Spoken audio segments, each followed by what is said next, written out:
That's one reason More why about we're looking at it in our. It is. We're actually, it's 8:59. It I'm is. going ahead and setting up. Well, I'm waiting for Bruce. This is not a good time to talk to you. I just talked It's to him recorded. yesterday. Yeah, we can catch up later.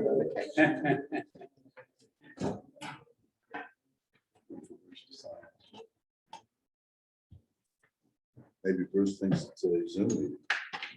He's logging in now.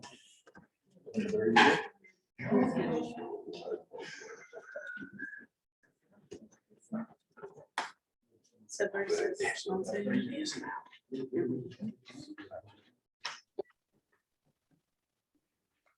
Somebody call Bruce. He is logged in via Zoom. Okay. I didn't understand that. He's on Zoom.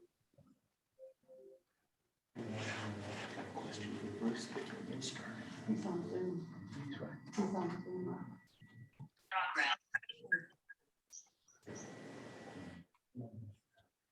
Good morning, Bruce.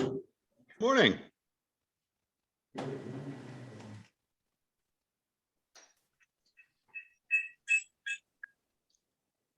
So do you have him on?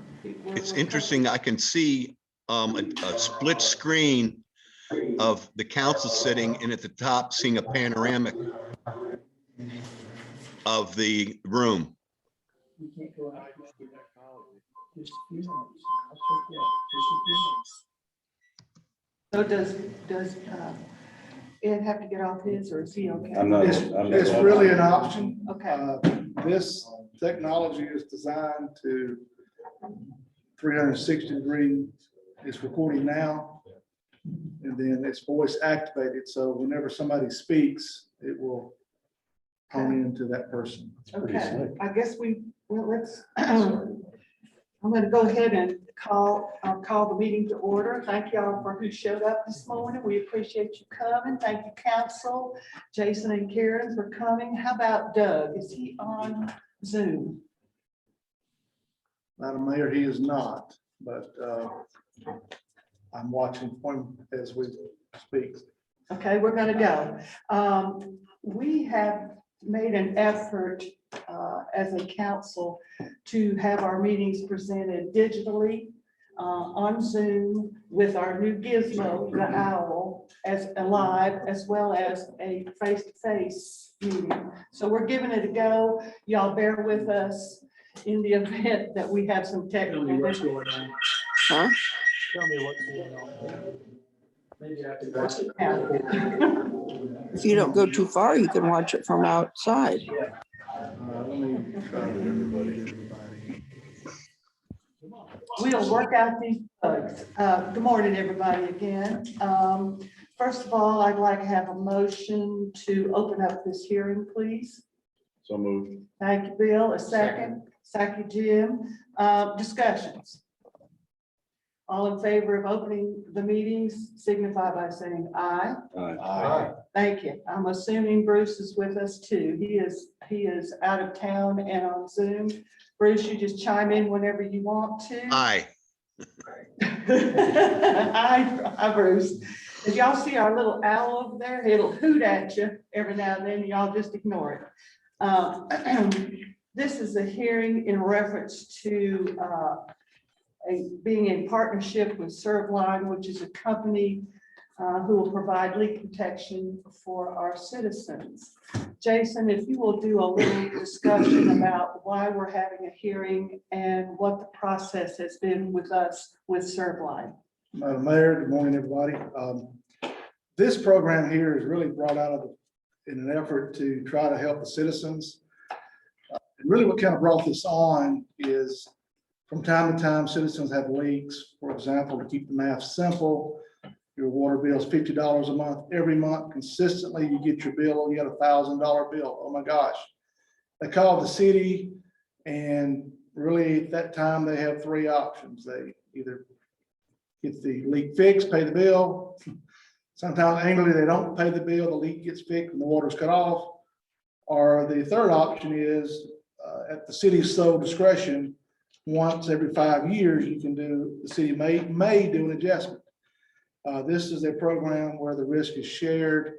It's an optional program where the citizens or the customers can participate. They can opt in or opt out. And if they have a leak, let's say you're told it is leaking, you get the big bill. You do your due diligence, you pay the bill. You pay the plumber, you show your receipts. You get the city provides 12 months of averages of what your bill is. You pay that average. Servline, if it's a qualified leak, they pay the difference. So if you have $1,000 bill, your average 50, you get the leak fixed, you pay the 50, Servline pays $950. I want to say I have Jenna Hazlitt here. She is with Servline, so she can chime in if I'm saying anything wrong. But primarily, this would be a $2.50 a month addition to the water bill for residential customers. Of that $2.50, $2.35 would go to Servline. A very small 15-cent would go to the city as an administrative cost. That averages out to about $100 a month, $1,200 a year. So you can see the city's really not making any money on this. What this is a service that the mayor and council is trying to find an opportunity or service for residents to have a way to offset some of their costs. Other cities have used Servline, Hiwassee, Clayton, and from speaking with them, they've had some successful results there. It comes out to approximately $30 a year for a residential customer. And I'm not a salesman for Servline, but I can do the math. That's like one meal at Chick-fil-A for a family. So very, very cost-effective program that provides a lot of benefits. Again, this hearing that we're having here today is to give an opportunity for anybody to ask questions and hopefully have the questions answered. And we have had 2 work sessions on this. We've had the presentation up on the city's website for several weeks, but again, essentially, because this would be an increase in the cost, it is important to have the public hearing. And what would happen today is at the 10 o'clock meeting, if the council votes for this, it is not enacted, especially a motion to move forward to give Servline the green light. This will take about 90 to 120 days to go into effect. We would have to update our water ordinance. This would have to be plugged into that during that 90-day time. So I'll just stop there and hopefully that answers the questions. Or yes, sir. To be clear, that $2.50 covers the excess water bill. Mhm. It does not cover repairs. No, it does. No, sir, it does Right, not. and it doesn't cover anything inside the home. This is purely for the excess water that runs through a customer's meter. And to define, it's anything beyond the homeowner valve back to the homeowner's property. So, and whatever the qualified leak would be, a leaking toilet or whatever Servline identifies as a qualified leak, it's purely just to cover the excess water bill. Now, Servline will give the homeowners the option to purchase additional insurance for inside the home, correct? That is correct. That is actually a separate program where they can basically buy into a warranty plan. Right. This one thing I did Hey, not say. Jason. Yes, Jenna. Hi, if I can chime in real quickly there. So the repair program, the service line warranty program, if you all want to make that available to your residents, that's a separate service contract that the city would need to sign with us in order for customers to sign up for those coverages. So it is a separate approval for the service line repair program that might warrant a slightly more in-depth discussion about that service contract I provided you all a little while ago.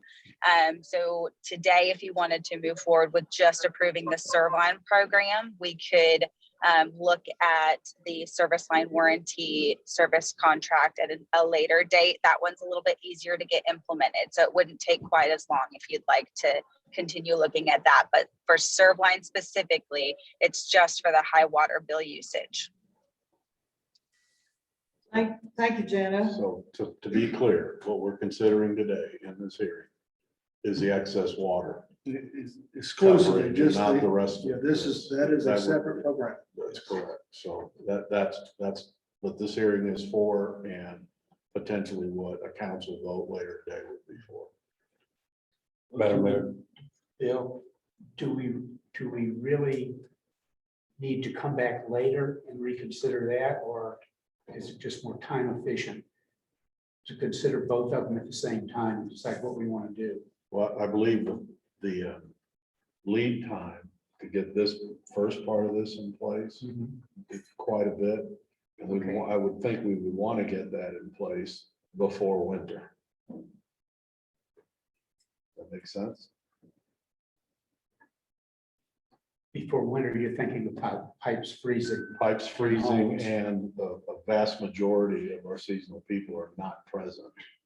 Right. So, and that's when we have those leaks, it seems to be, that's when they run and run and run and run before it gets discovered. And I would point out they can also run and run and run in the summertime when everybody's here calling the plumbers. I can say that from personal experience. Yeah.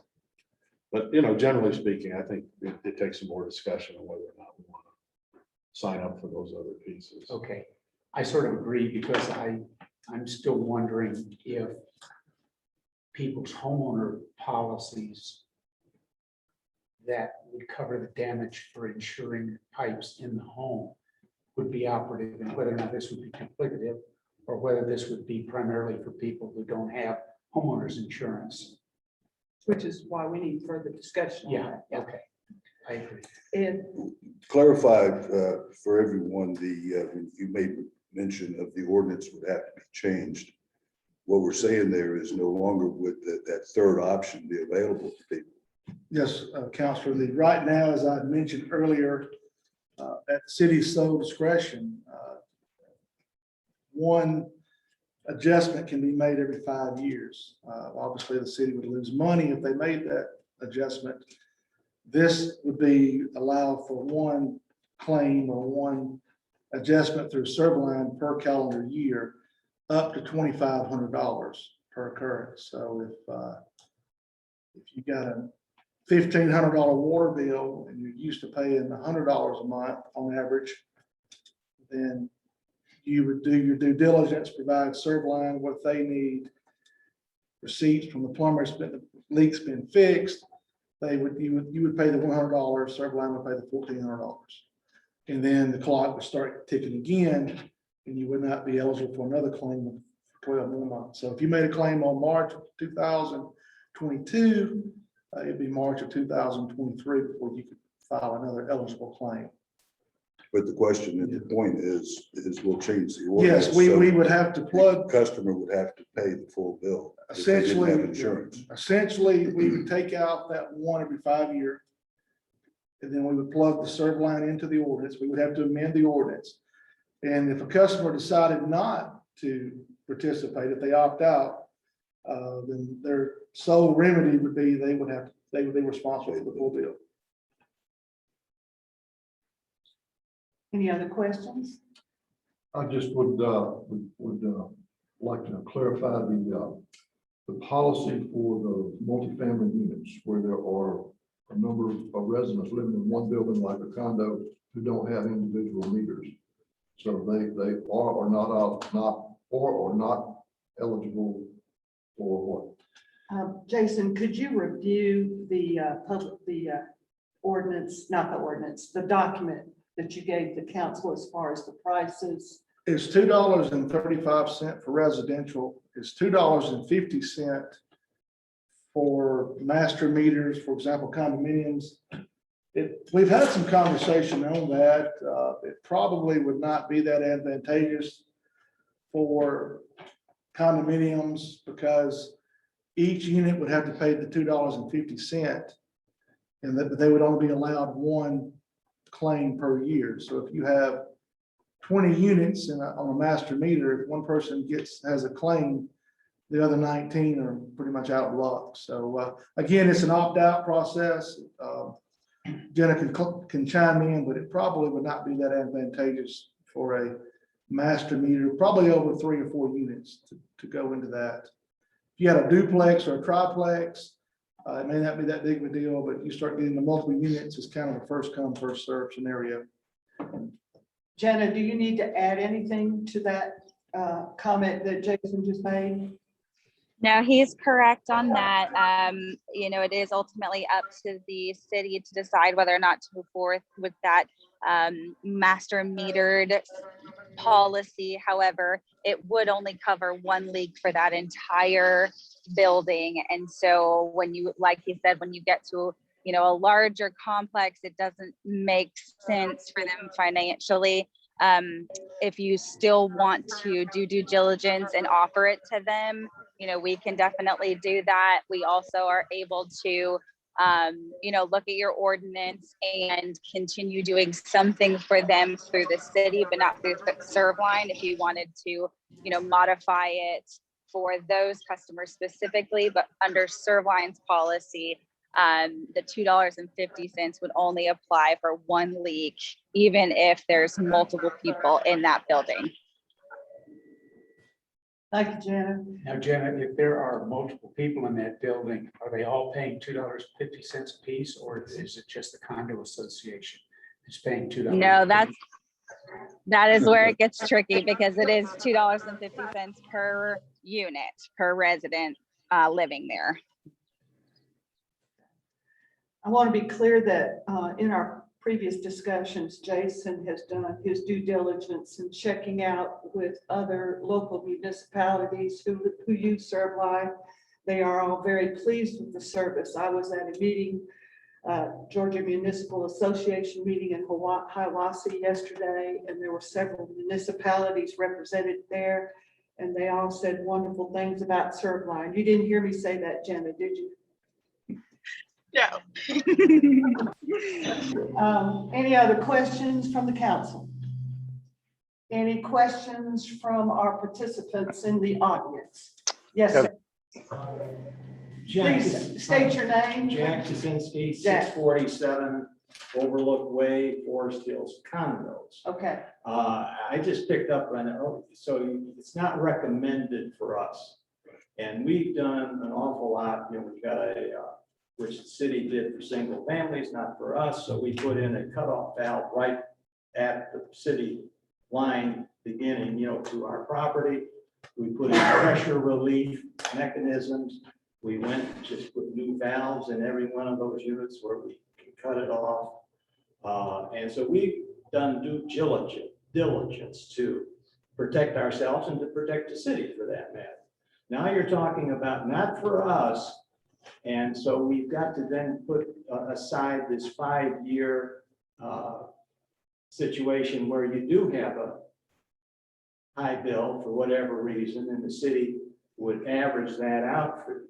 You want to take that away now. If you implement this program, is that fair to us? Should we not still be able to have that 5-year look-see if something happens, provided we've done due diligence as far as maintaining our water lines, et cetera, et cetera?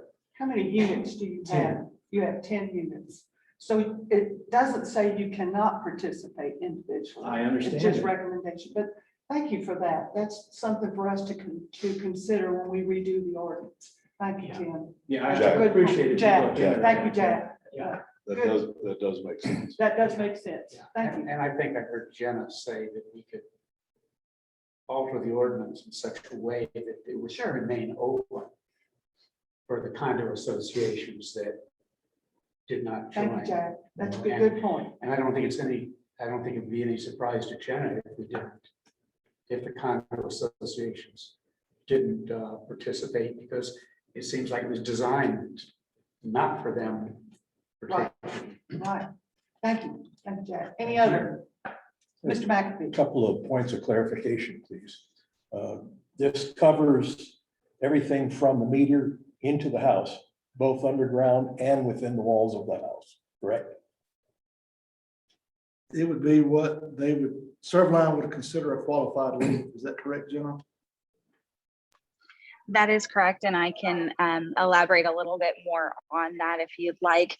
It covers any leak that is coming off of the main water line. So once the customer's responsibility starts after the meter, it would cover the main water line and any leak inside the home, including leaky commodes and leaky faucets. If there are leaks that come off of tee-off lines or anything that's not the main water line, for instance, out to a garage or a barn, something that's not that main water line into the main residence, that would not be covered, but it does cover that main water line as well as inside the home.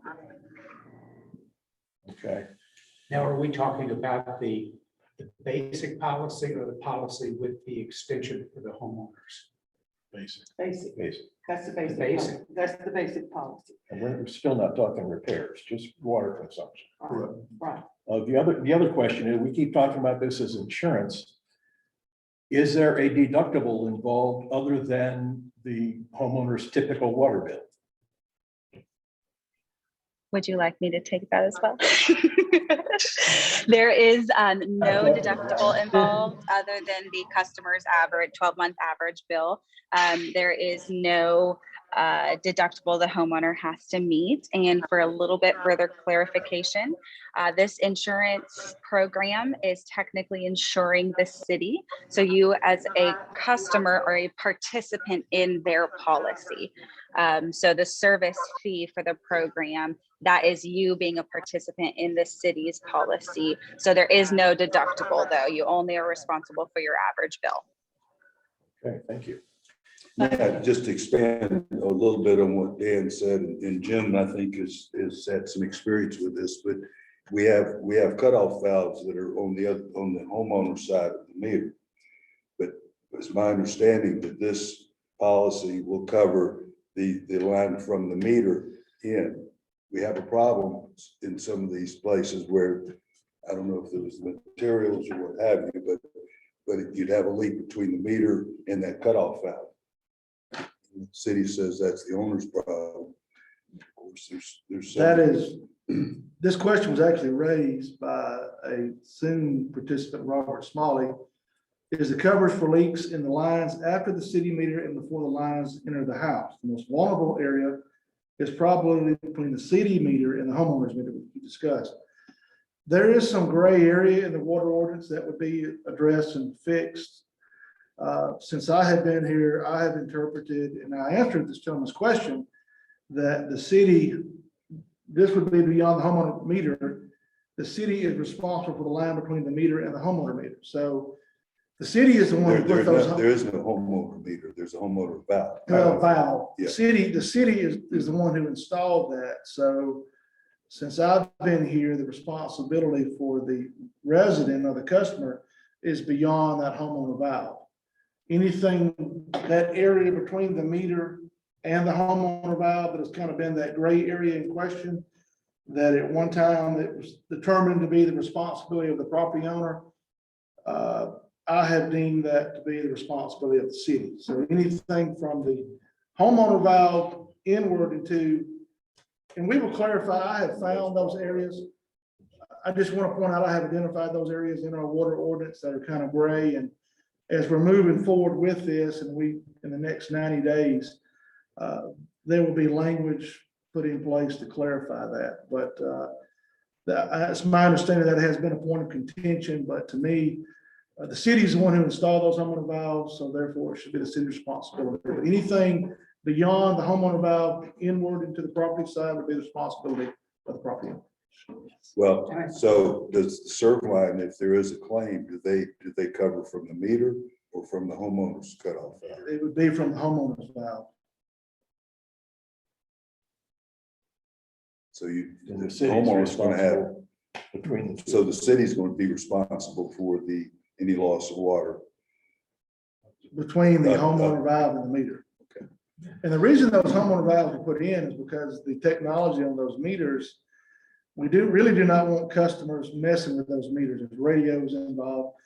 And so that was installed to give the homeowner an opportunity. They can cut their water off if they need to by turning that valve.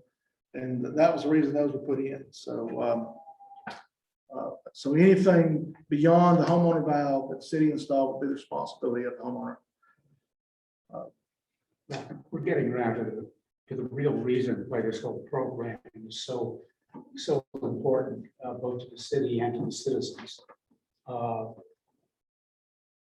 We don't know exactly how it happened, but, you know, the city's fingerprints were all over this problem. We installed the homeowners cutoff valves that were actually installed were not rated to be underground, and so they deteriorated. And so we've been having a series of failures of these valves. Now, we haven't been able to determine just exactly how many. I mean, the city probably doesn't know how many of these have failed. We haven't been able to determine that. You talk to the plumbers thinks they're failing all over the place. And at least one plumber is estimated he put in over 100 of these. It's a guy who does a lot of work in Sky Valley, no question, but you know, we don't know if we're at the beginning of the failures or if we're getting near the end of the failures. But one of the reasons it's important is because if we're going to be a stand-up city that is responsible to our citizens, we should take responsibility for our mistakes. And one way that we've done that is to split the bill. Well, that's not taking responsibility. That's sort of sharing the responsibility and foisting half of it off on the citizens, and that's not right either. So this whole thing got started about 2 years ago under the previous administration, and I think there was a consensus on the council at that time that this was a problem that needed to be addressed, and now we're addressing it with this program. Now, the fact is that this is going to be good for the city of Sky Valley, the government of Sky Valley as well, because instead of sharing half the cost, now somebody else is going to take care of the cost. Somebody with the financial flexibility and the resources to average things out with some other municipalities. So Under our current ordinance, it was half every 5 years. every 5 years, Yeah. right? Yeah. Right. Which I don't think was fair either. Yeah. In my personal experience, which is how this came to light, and it turned out that other people on the council had exactly the same experience, suggesting that, you know, maybe this is a big problem. But I had just replaced my line from the meter to the house. My house was built in 1980, so it's one of the earlier homes. You know, and eventually these things fail. So I replaced it. So imagine my surprise a year later when I get a call from Karen saying that, holy cow, Jim, you've got a big leak someplace. And well, that was the homeowner valve. I'm not sure the homeowner valve was a good idea or not. I understand the rationale for it. I talked to one citizen who said that, well, it's actually a good thing, Jim, because now when I go out of town, I can turn off both valves.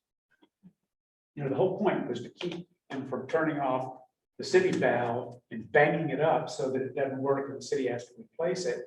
But some people were saying the two valves, oh, that's double protection for my home when I go out of town. So we're going to remove another disincentive there. So the city's going to save money by not having to pay to share the cost. The homeowner is going to save money by not sharing the cost, and all for what seems to be a pretty modest monthly fee. Thank you, Jim. So Yes, sir. Yes, Tim. Dale Fenwick. Dale, I'm gonna get you to the, Dale, excuse me. Go ahead. Everybody's 10. And everybody's Tim, you're Tim, I'm Tim. Go ahead, Dale. Just don't call me tight. All right. So Dale Fenwick, 36 Big Bear Trail. Only been a homeowner here for a year and a half, so bear with me. Whenever I make a risk financing decision like this, the first question I ask is, how big of a problem is this? Now, subjectively, I'm hearing it's a big problem, but I'm a numbers guy. Sure, and frankly, if I were Servline, I wouldn't price anything if I didn't see some data. So is there data available? I mean, like, how many incidents are there? I mean, how big are these things? How often does this happen? And because there's nothing in any of the information I've seen that says, I mean, it's kind of like, okay, this is a problem. I had no idea this was a problem. We had Wanna submitted address that? information to Servline.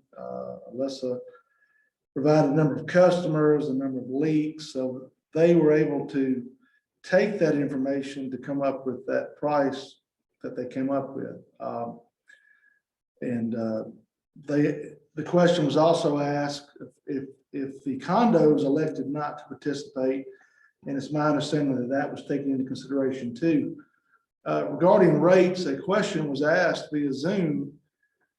Do we have any lock-in for rates, or can they be increased at any time? That may be a general question, but Have we answered Dale's? well, the question is, yes, there was information provided to Okay, so then my Servline. follow-up is, can I see it? We could get it. I don't have it right now. And I would We also can get it to you. suggest that, I imagine most people are like me. If you haven't had a personal experience with this, it's like, it's hard to gauge. But in terms of kind of selling the program, shall we say? I mean, telling people, Dale, I'm aware of at least 3 to 4 with leaks, substantial leaks within the last 4 or 5 months. And I'm talking in the thousands of dollars. So yes, we can get you that information. Okay. And our water system is aging. And with most mountain communities, this is an ever-growing, ever-present problem. Okay, follow-up question. okay. And let me just add something about the data. People get leaks. People fix leaks. Don't know what the problem was. We don't know how to allocate those. I'm just saying we get indications from 2 different sources, one being the city, which I trust implicitly. And we could actually go back into the minutes, or you could go back into the minutes and figure out how often this comes up. I've seen it come up a number of times. In my case, I didn't go to the council. I mean, I'm not indigent. I could afford to pay it. Besides, what if it does happen again in 2 years like it did? You know, maybe it's really going to be bad next time, and I'm going to need the settlement mechanism with the council later. Right. So. Right, save it for the big one. Yeah, Yeah, right. So. your follow-up question. So the water meters are read remotely via a radio system. Correct. Other communities where I've had similar water meter situations have portals where customers can log in and they can actually see their usage. The nicest one was the one that you pulled it up and it showed you a bar chart by month of this year and last year.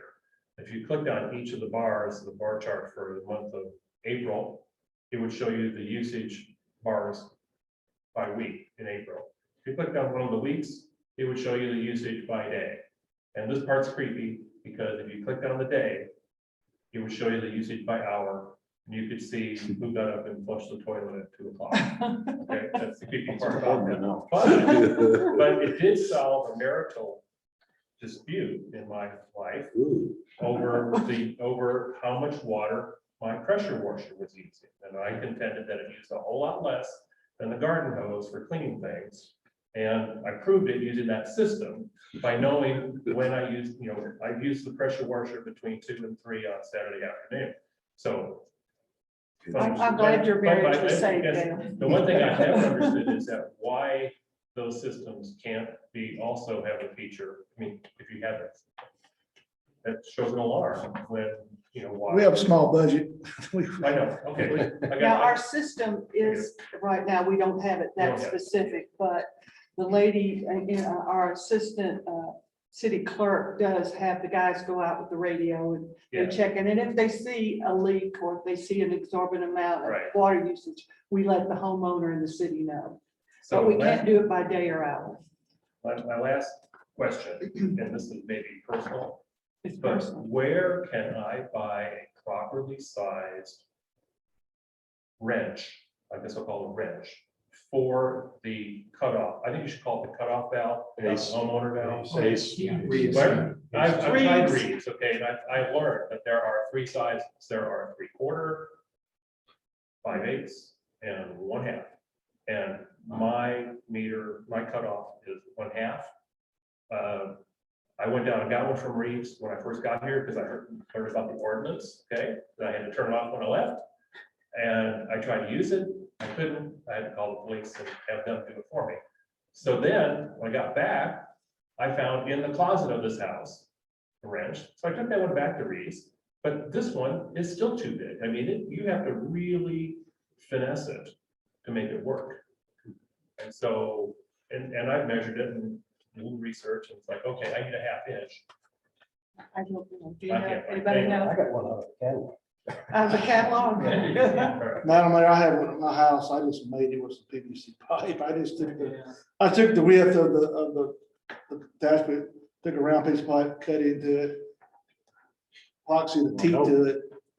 We can buy I mean, You them. could probably make some money. from it. Yeah. But I'd answer the question. I don't know. I mean, that, Isn't the southern answer duct tape to everything? I don't know if that'll work. That's not just Southern. I've actually thought about putting duct tape. Danny, to- do you have a website you can go to? Not off the top of my head. My So question long. would be, whoever turned it off for you, did you happen to look at what size their cutoff tool was? I wasn't there when it happened. Okay. Because I had left and had to call the city and say, Chief Estes, you have a suggestion for Dale? Nope. Okay. Just a follow-up to this We one. put on all of them, and sometimes it's loose and sometimes it's tight, but we make it work. Make it work. Okay. Just a quick follow-up to that statistical question there. There's not a lot of people in this room. Jim has already announced that he's had a problem in the past. I also have, so that's at least 2 out of 10. And 3, 4. There's 4. 4. So that might give you a clue. okay, so can you expedite this program so I can get signed up? How old is your house, Bill? I think it's 82. Okay. You ought to be in on it. Yeah. Yeah. Well, one last thing on risk management, we have this phrase. Don't risk a lot to save a little. Yeah.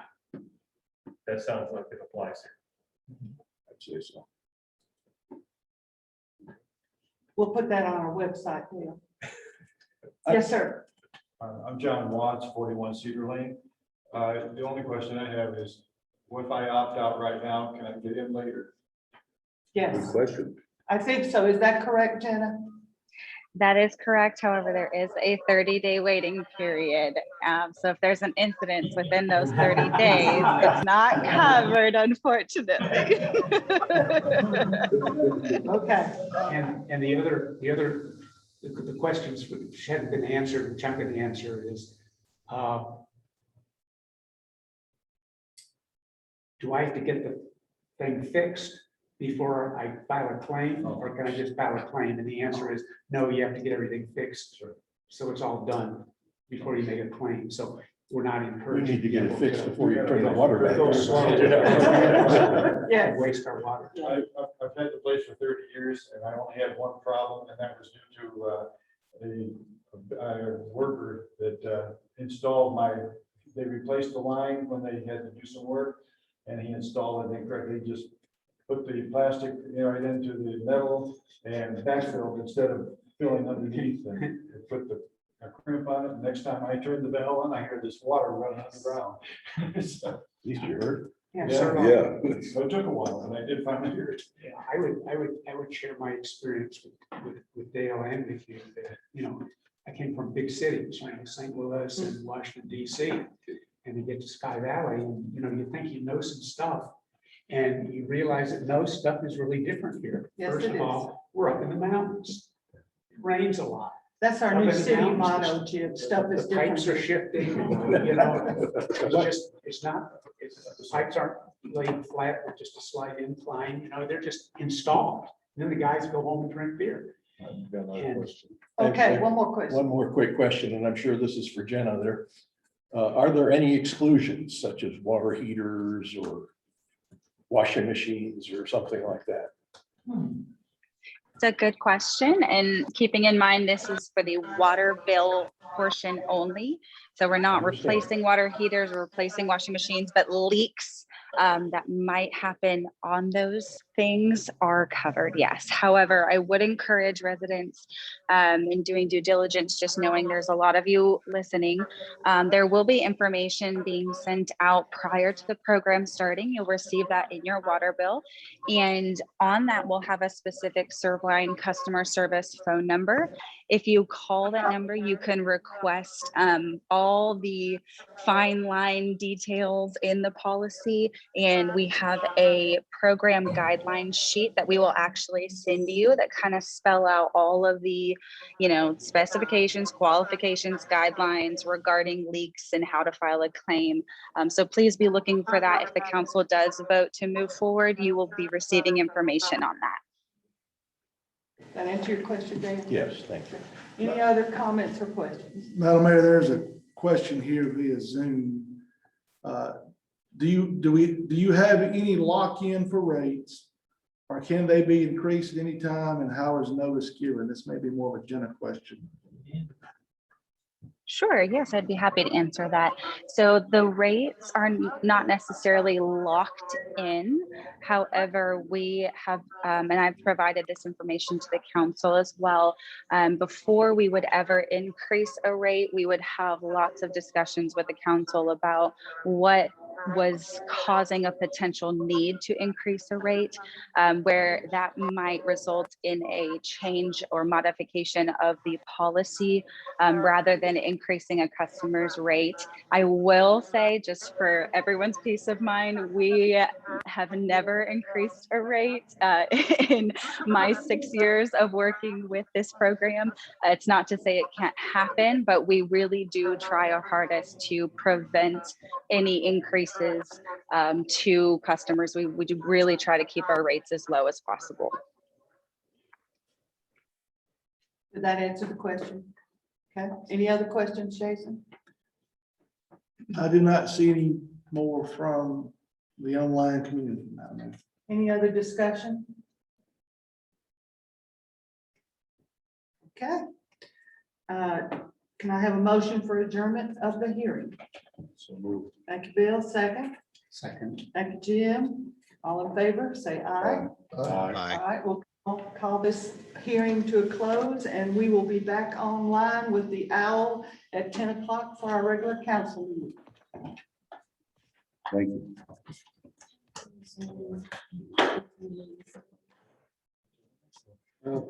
Y'all gonna sit in there, sit here till About a quarter 10? till. It's quarter till.